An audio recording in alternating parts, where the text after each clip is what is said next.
দেখতে সাধারণ মসজিদ হলেও এর বয়স প্রায় 1300 বছর। এর চেয়েও আশ্চর্যের বিষয় হল মূল মসজিদটি বাংলাদেশে অবস্থিত হলেও এর অজুখানা রয়েছে ভারত বাংলাদেশ শূন্য লাইনে। 1947 সালে দেশভাগের পর সীমান্তের কাঁটাতার দুই দেশকে আলাদা করে দিলেও নামাজ আদায়ে এই মসজিদে এসে মিলেমিশে একাকার হয়ে যান দুই বাংলার মানুষ। আমি এখানকার স্থানীয় এবং এই মসজিদটি যে আছে এটি ভারত বাংলাদেশ সীমান্ত ঘেঁষা জিরো লাইনের উপরে এই মসজিদটি অবস্থিত এবং বহু দূর দূরান্তর থেকে আসে, বিভিন্ন মানুষজন আসে এই মসজিদে নামাজ পড়তে। এবং এক সময় যে ভারতের যারা মানুষ ছিল তারা এই মসজিদের জামাতবাসী ছিল এবং তারকাটা হওয়ার আগে তারা ওইদিকে চলে গেছে। তারকাটা হওয়ার পর থেকে তারা এখন আর অত বেশি আসে না, এখনো মাঝে মধ্যে আসে তারা নামাজ পড়তে। লালমনিরহাট জেলার হাতীবান্ধা উপজেলার দোলাপাড়া সীমান্তে অবস্থিত ঐতিহাসিক এই স্থাপনাটির নাম কেরামতিয়া বড় মসজিদ, যা স্থানীয়দের কাছে ভাঙা মসজিদ নামেও ব্যাপক পরিচিত।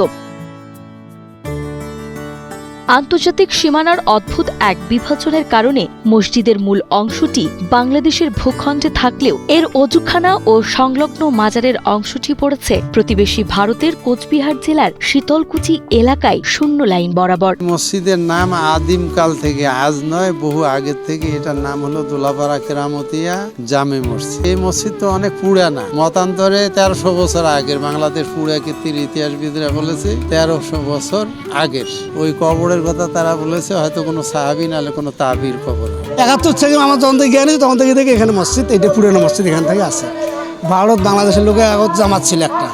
বাইরে থেকে দেখলে এটিকে আধুনিক স্থাপত্যের কোনো নিদর্শন বলে মনে হবে, তবে দ্বিতল এই ভবনের মধ্যে রয়েছে আরও একটি মসজিদ সাদৃশ্য স্থান। চীনাপাথরের নিপুণ কারুকাজ এবং ধবধবে সাদা 9টি গম্বুজ এই মসজিদকে করেছে আরও নান্দনিক।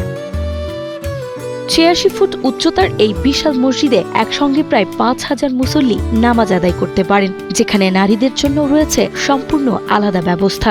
স্থানীয়দের বিশ্বাস এখানে মানত করলে মনের আশা পূরণ হয়, তাই প্রতি শুক্রবার দেশের বিভিন্ন প্রান্ত থেকে হাজার হাজার পুণ্যার্থী এখানে ছুটে আসেন। আগে একটা বড় কূপ ছিল এই কাঁঠাল গাছের পাশে। এই কূপ থেকে মানুষের অসুখ বিসুখ, বিভিন্ন পাগলা কুত্তা শিয়াল কামড়াইলে বা বিভিন্ন কারণে লোক এখান থেকে শেফার নিয়তে পানি নিয়ে গেলে খাইলেই ভালো হয়ে যেত।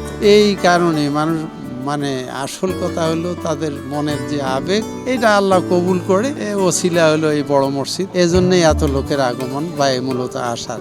সহস্র বছরের পুরনো এই কাঠামোটিতে 2011 সালে নতুন করে সংস্কারের উদ্যোগ নেওয়া হয়। সেই সময় ভারতীয় সীমান্তরক্ষী বাহিনী বিএসএফ সাময়িক বাধা দিলেও পরবর্তীতে দুই দেশের উচ্চ পর্যায়ের সমঝোতায় কোটি টাকা ব্যয়ে বর্তমান ভবনটি নির্মিত হয়। সীমান্তের যাবতীয় আইনি জটিলতা ও কড়াকড়ি ছাপিয়ে প্রাচীন এই মসজিদটি আজও বাংলাদেশ ও ভারতের অটুট ভ্রাতৃত্ব এবং সাম্প্রদায়িক সম্প্রীতির এক অনন্য নিশান হিসেবে মাথা উঁচু করে দাঁড়িয়ে আছে। তাই তো মসজিদটি দেখতে ও নামাজ পড়তে ছুটে আসেন শত শত মুসল্লি। এখানে নামাজ পড়ার জন্য আসছি। এখানে ভারতের পার্শ্ববর্তী এলাকার মধ্যে এই মসজিদটা স্থানীয়, অনেক দিন ধরে এই মসজিদটাতে আমাদের বাপদাদারা নামাজ পড়তে আসতো।